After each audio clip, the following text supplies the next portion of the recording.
The following program is underwritten by the Nevada Irrigation District.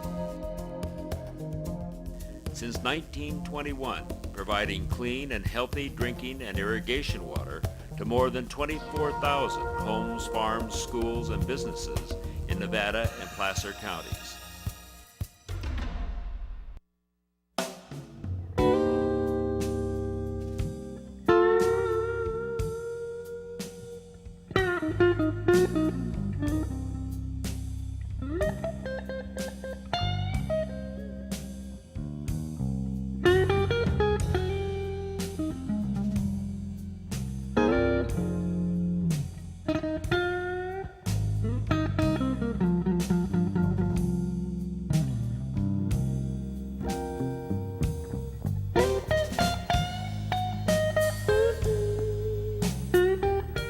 Welcome to NCTV Interviews. I'm your host, Lew Sitzer, and today we have with us Alexander Rossi, a local phenomenon, race car driver, a real celebrity.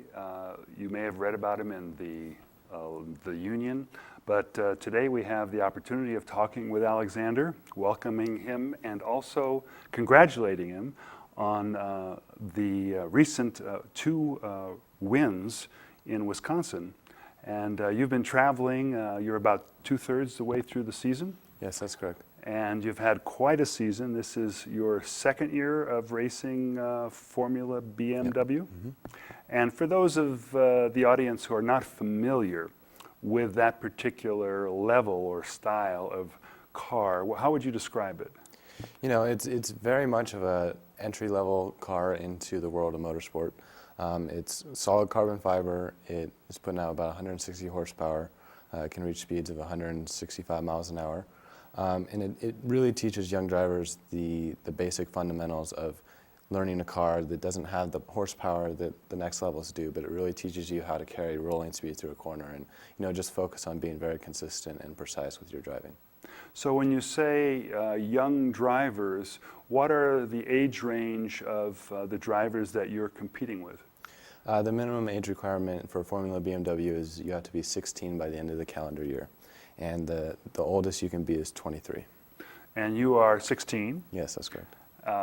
And now have your driver's license? Yep. But you're competing against drivers who are considerably older. Yes, absolutely.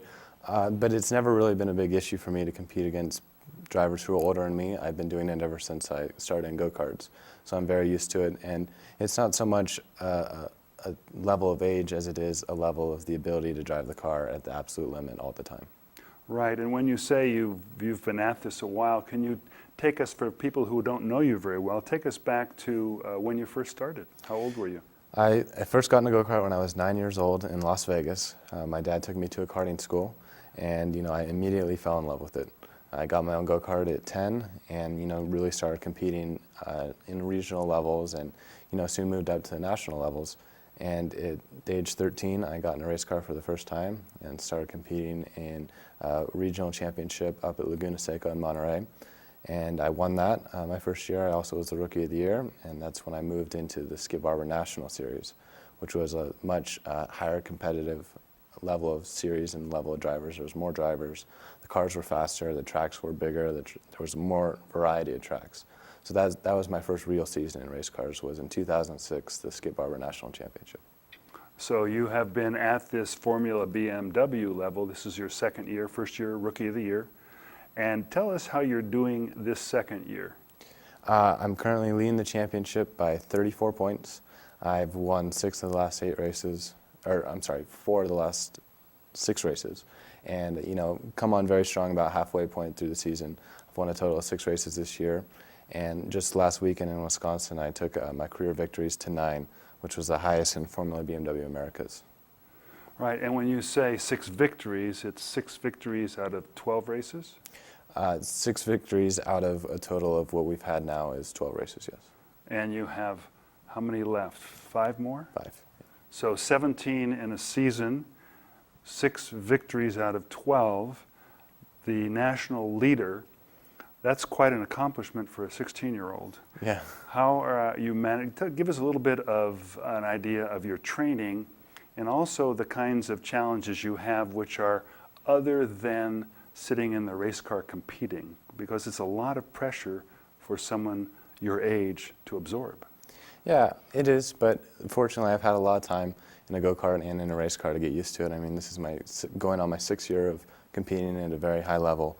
And, you know, it's very similar to what, you know, the Olympic athletes have been going through their whole life. I started training intensely when I was 11 years old, competing for one goal, and that's to reach Formula One and become a Formula One world champion.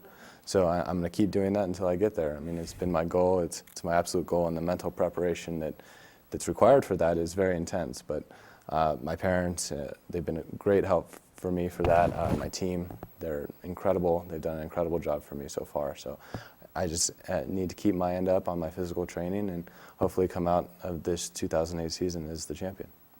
Well, before we talk a bit more about the experience, let's take a look at a video that gives people a sense of speed and what you look at while you're in the race car. Okay.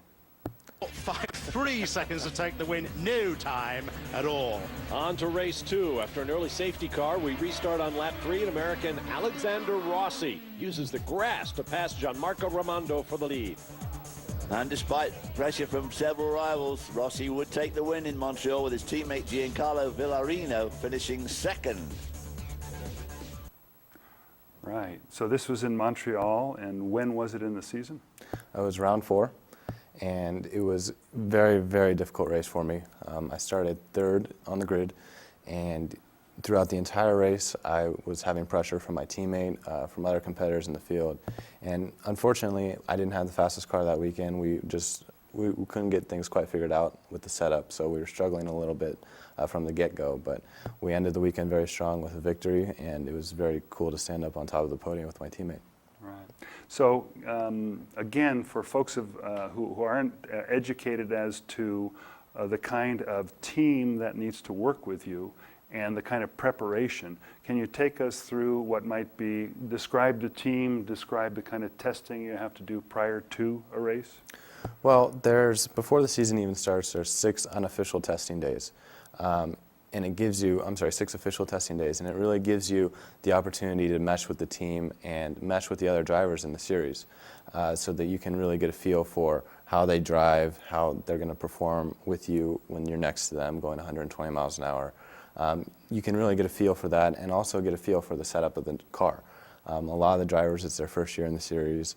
Me as a returning driver, I was not only getting used to different tracks, but also to a new team and a new car. So that was my main focus. And on the team, I have a personal engineer who I spend a lot of time with looking at data and, you know, really digging into how the car's performing and what I would like to see as changes and what I need to make the car go faster as a driver. And then on top of that, I have a mechanic and, you know, a tire and fuel guy who are in charge of making sure the car is obviously running at its full potential and that halfway through the race, something's not going to fail. And these trial testing times, they're quite separate from the race itself, so there's a tremendous expense in putting together a crew, flying out to wherever the testing is to take place, going through testing. I think your dad mentioned that just tires alone, $52,000 just for tires. Yes, that sounds about right. Considering tires are about $1,000 a set, and you can go through probably 3 sets of tires in a weekend, no problem. So we'll talk about the cost and sponsorship, but perhaps we should delve a little bit more into some of the actual races and experiences you've gone through. Let's take a look at the photos that you brought with you. Okay. This was the first race of the season in Laguna Seca, which is in Monterey, California. And this is the top of the corkscrew, which is probably one of the most famous corners in American road racing. At the top, you drop down into a blind almost, you know, you go down a hill and you drop 10 stories to the bottom. So it's an extremely fast corner, it's blind, and, you know, it takes a lot of confidence to get used to. This was also in Laguna Seca. An autograph session on my right is my teammate from Canada. We've done very good together on the team, pushed each other, and it's been quite a good relationship. This is about midway through the corkscrew. You can see the other two cars, they're at the top, they're entering, and at this point you're just looking down and holding onto the car, and you're picking up speed very rapidly. And you're also cornering. Yes, that's true. This is in Montreal. Going down in the hairpin, it's about 150 miles an hour to 30 miles an hour in a matter of 200 feet. So you got to get the car slowed down very quickly.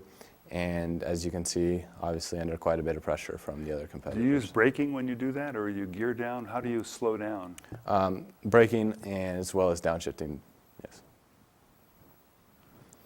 This is in Montreal as well, turn 2, leading the race with my teammate behind me in second place. This is on the podium in Montreal, round 4, and on both sides of me are actually my teammates. Unfortunately, the driver in third place, who is on my left, got disqualified. But probably the biggest part of this was directly to my left in the white shirt is Dr. Tyson, and he runs the BMW Sauber F1 team. The BMW what? Sauber Formula 1 team. Okay. This is a press conference after Mid-Ohio, having to explain the race and the situations to different media personnel. This is leading in Lime Rock Park. Very, very short track. It's almost like an oval in the opposite direction for road cars. And it's very short, very tight, and actually the lap times are under a minute. And how many laps? I believe that race was 25 laps. This is on the grid in Hockenheim, which is actually based in Hockenheim, Germany. I was doing a guest race for the Formula BMW Europe Series with the same team that I drive for in Formula BMW Americas Euro International. This is BMW's hospitality that is available for all the Formula BMW drivers. The American one looks very similar to this, and it's just a very good place to be able to go enjoy some incredible food and cool atmosphere, and just be able to kick back and relax a little bit. And isn't it quite a sort of an honor to be picked up by BMW, to have them sponsor you? Yeah, I mean, it's an incredible series to drive in, and it teaches you so much, and to be involved in a part of such a great corporation is very special. This is my team owner, Antonio Ferrari, owner of Euro International. This was after the win in Road America, I believe. So we're both very happy with the results. Any relation to the Ferraris? No. No. Okay, just coincidence. This is being interviewed in Road America this past weekend after my first victory. This is also Road America. My engineer, Nicola, is reaching down into the car, and I'm actually looking at a Game Boy, looking at the lap times from the session and qualifying. And are you in contact full-time with your engineer? Yes. This is coming into turn 5 at Road America. Like Montreal, it's another very hard braking zone, about 158 miles an hour down to about 60. So you have to slow down the car quite a bit, and when you're racing with other competitors, it's very interesting to go into that corner on the first lap. And it looks like you've been managing to avoid accident. I'd like to talk to you about that. But this is on the podium in Road America. This on my right side is Adrian Tambay, and he's actually he was my teammate for the weekend. He's a guest driver from Formula BMW Europe, and he currently lies third in the points. This is one of the salon shows that I did. This was actually a local one in Elk Grove for Niello BMW. On my right is one of the press officers for Bimmer magazine, which is a BMW magazine for BMW enthusiasts. This is in Thunder Hill, which is in Willows, California. And actually, right before I get in the car, we're doing a last-minute check over at the data. On the right is the data engineer, and on my left is my car engineer. This is also in Thunder Hill, which is Willows, California. We did a kind of a drive for the Roman Angels Car Club, so they could come up there and check out a race car and see it on track at full speed. And I'm actually doing a short demo of the car at this point. This was probably one of the coolest things I've gotten to do this year. Go to downtown New York City after the Lime Rock rounds in Connecticut with the other BMW education and coaching drivers, and we actually got to go into Sirius Satellite Radio headquarters and tour their facility and actually do some interviews on the air over there. Almost as cool as NCTV. Absolutely. This is Concord BMW. Very, very cool group of people, and it was a joy to be able to work with them. This is Valencia BMW, another one of the salon shows, and that man on my left is actually the developer of the new hydrogen BMW 7 Series. Wow. So you do a lot of on the road, not just racing, but touring with your car and yourself. Yes, that's correct. This is official testing, like we were talking about earlier, in Virginia, and this was actually my third time with Euro International and getting accustomed to the way they work. And actually, by the looks of my visor, I'm about to go out in a rain session. This is also Virginia, debriefing with my engineer once again, talking about how the car was handling and how we can make it better. Well, that's a great show, and it just illustrates a part of what you do. I know there's a tremendous amount of study. I wanted to point out to everyone that Alexander graduated as a 4.0 student in high school, and he's in his completed your third semester now? Yes. As a 4.0 student at Sierra College. So you have the brains, you have the training, you have the crew, you've got a great car, and you've got the results. And I wanted to mention, though, that this is just part of the schedule of what expectations are for Alexander. You've got a very ambitious plan for yourself, and could you talk about where you are in your plan and where you're headed? Well, it's kind of, that's a difficult question. I mean, it all depends on how sponsorship's coming along and how your race results are coming. But as of now, I am about 3 steps from Formula One, and I'm just taking 1 weekend at a time, doing everything I can to perform my best, getting myself motivated about 2 to 3 weeks in advance, just to go and perform my absolute highest ability. And having going for the championship this year, it's really taught me a lot about really developing a relationship with your team and how important that is in the world of motorsport. If you don't have a team behind you, you really are at a loss, because a driver can only drive a car that's not so great so well. So it's very important that you have something that you can really put yourself in confidence with and drive it as fast as you can. Now, as in regards to getting to Formula One, we are seriously considering and really hoping that I can get into Formula 3 Euro Series next year. And that is by far the most competitive open wheel series in the world.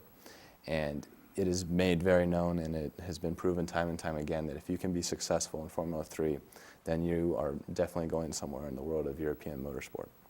Well, please explain to everybody what Formula One racing is. That's where you're headed. You're 3 steps away from that level. But go into things like how do Americans fare with that kind of driving? And I'm curious as to whether or not there's ever been an American champion. Formula One is the pinnacle of motorsports. There's thousands of drivers that are talented enough. There's more tens of thousands drivers that want to be in Formula One. But there's a select 20 that have the opportunity to actually race and compete in a Formula One World Championship. It's the best teams, the best cars. I mean, you have names like Ferrari, McLaren, Mercedes, BMW, Honda, Toyota, Renault. They're all going head-to-head and spending millions of dollars to make sure that they are going to come out on top. And, really, Americans have struggled over in Europe. The American driving style is very different than European. How is that? Well, European driving style is, they go for broke. They go all out all the time, and they care about every position. Even if you're fighting for 16th position, they don't care. They want that 16th, and they want to make sure that you don't get it. So you can imagine that in America, there's a lot more room that drivers give They don't push you all the way to the wall. They don't drive you in the grass. They won't put you in the wall to get what they want. So Americans really have a hard time adjusting going over there because the rules are just simply different. And there has been two Formula One world champions, and actually one of them is Mario Andretti. He not only was a Formula One world champion, but also an IndyCar champion. Mm-hmm. So 2 Americans have succeeded at champion level. Yes. That's great. I'm just curious now, it's quite an enterprise, a business actually, to do what you're doing. And I know you've had the support of your family and sponsors, but give us an idea of the cost per year of what this kind of competition is. Well, the world of racing is very, very expensive. And unfortunately, the background that I come from, just we can't afford to fund the racing all the way to Formula One. It's just not a feasible option. It is impossible. So, you know, we've been working very hard for the past 3 years to really try and get the sponsorship ball rolling and really try to get ourselves aligned with people who want to see me there and want to get me to Formula One. But, I mean, the cost from level to level doubles and triples and quadruples as you go up. So, I mean, it rises exponentially. And, you know, looking at Formula 3 Euro Series next year with the US dollar the way it is, you're looking at $1.2 million to compete with a top level team. And out of that 1.2 million, if you're sponsored by a BMW or an equivalent level of sort of business, they provide some of that cost? Yes, I mean, there is a lot of team subsidies that come, whether from the manufacturer or from the team itself. In Formula 3, there's 3 different engine manufacturers. There's Mercedes-Benz, there's Volkswagen, and there's Honda. Now, to be able to get with Mercedes-Benz and say, hey, I want to drive for such and such team, could you please front some of the money? That's not going to be able to come your first year in Formula 3 Euro Series. Maybe your second year after you've finished second or third and you want to go for the championship, that's a feasible option. But you know, you're not going to get a lot of help and support from these big names unless you've proven yourself all the way over in European racing. And so I guess what you're saying is that really you're very thankful for the sponsors you do have, but for the goals that you have set for yourself, you're going to need to have more sponsors and bigger sponsors. You know, one of the things that we're going to do at the end of the show is run a list of the present sponsors you now have, but also the message is here is a young man who has established a tremendous record, a fine young man locally who we would love to see succeed. And in order to do that, you're going to need some help. Yes, absolutely. Like you said, I'm very grateful for the sponsors I have. A lot of them are hometown. And you know, this year would not have been possible without them. Absolutely not. And they have really been a big part of it. They've done the guest experiences that Team Rossi and myself, we've all put on so that these local sponsors can feel like they're part of the racing team, the racing family, and the racing community. They've gotten to be up close and personal with the cars, get to see some very close racing, as well as even tour the Formula One paddock and garages. So these people who have helped me, big shout out to them. I mean, it's incredible. But like you said, also looking forward, it's going to take definitely something special to get me to where I need to go. Well, Alexander has a great website, and then I get your email flashes, and they're wonderful to kind of follow Alexander throughout the year. So we encourage you to subscribe to the website. It's free, and you get the latest news. What you have left remaining this year? Well, probably the biggest thing that I'm looking forward to is, you know, just finishing out the season on top. I have 3 races coming up in New Jersey at a brand new racetrack that no one's been to before. So I'm very much looking forward to that. As well as the season finale, which is taking place in Sao Paulo, Brazil. And it is actually the same weekend as the finale for Formula One. So both of our championships are going to be coming to a close there. So it's going to be a very, very exciting weekend and very cool thing to be a part of for sure. And looking even past that, there's the World Championships, Formula BMW World Championships, which I took part in last year. They took place in Valencia, Spain. And this year I'm going back, hopefully with a championship under my belt, and going back to definitely get some redemption a little bit, and show that I can really compete in the European level of racing. And that has not been announced yet, the location, but they have drawn the options down to 2, and it's either going to be in Mexico City or Dubai. Right, so your education is not only on the racetrack, but an ambassador to other countries, and it's a very active lifestyle. You manage to go to school and race. I know this race in New Jersey is going to have some testing, so because it's a new track, you've never been there, you need to go there prior to the race and test out the equipment and the track? Yes, absolutely. Since it is a brand new track, we are going to need to really develop the car and figure out what it needs to be able to go quick there. And it's also going to be a very big help for me, so that I have every advantage that I need to possibly clinch the championship before we head to Brazil for the final 2 rounds. Right. And how does your schooling work with your travels? I am currently taking online classes from Sierra College. I just finished out a summer course, and I am going to be taking probably 3 or 4 fall courses from Sierra College online. Right.